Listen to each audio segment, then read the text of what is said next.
അല്ലാഹുവിന്റെ വിശുദ്ധമായ ഖുർആൻ പറഞ്ഞൊരു വാക്യം അത്ഭുതത്തോടെ കേട്ടുകൊള്ളുക. വലാ യുബ്ദീന സീനത്തഹുന്ന ഇല്ലാ ലിബുഉലതിഹിന്ന ഔ ആബാഇ ബുഉലതിഹിന്ന ഔ അബ്നാഇ ബുഉലതിഹിന്ന ഔ ബനി ഇഖ്വാനിഹിന്ന ഔ ബനി അഖവാതിഹിന്ന ഔ നിസാഇഹിന്ന.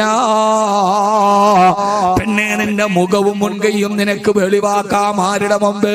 നിന്റെ ഭർത്താവിന്റെ മുമ്പ്, നിന്റെ ഭർത്താവിന്റെ മുമ്പ്, നിന്റെ സഹോദരങ്ങളുടെ മുമ്പ്, നിന്റെ സഹോദരങ്ങളുടെ മക്കളുടെ മുമ്പ്, നിന്റെ സഹോദരിയുടെ നിന്റെ സഹോദരിയുടെ മക്കളുടെ മുമ്പ്.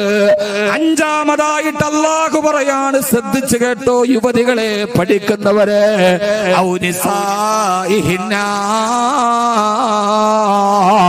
നിങ്ങളെ പോലെയുള്ള സ്ത്രീകളുടെ മുമ്പിലാണെങ്കിലും കുഴപ്പമില്ല. 14 നൂറ്റാണ്ടുകൾക്ക് മുമ്പ് ഖുർആൻ പറഞ്ഞത് എന്തിനെന്നറിയോ?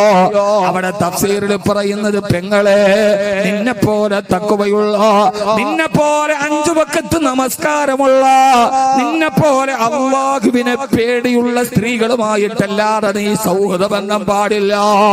എന്തുകൊണ്ടെന്നറിയോ? അവിടെ തഫ്സീറിൽ പറയുന്നത്, ആ പെണ്ണുങ്ങൾ നിന്റെ സൗന്ദര്യം കണ്ടാൽ അവർക്ക് വേറെ അവിഹിത ബന്ധമുണ്ടെങ്കിൽ അവരുടെ കാമുകന്മാരോട് നിന്റെ സൗന്ദര്യത്തെ കുറിച്ച് വർണ്ണിച്ചു കൊടുക്കുകയും അവർക്ക് നിന്റെ ശരീരത്തോട് താല്പര്യം തോന്നുകയും നിന്നെ വഴിപെടപ്പിക്കാൻ അവർ കൂട്ടത്തോടെ വരികയും ചെയ്യും. പൊന്നുമോളെ,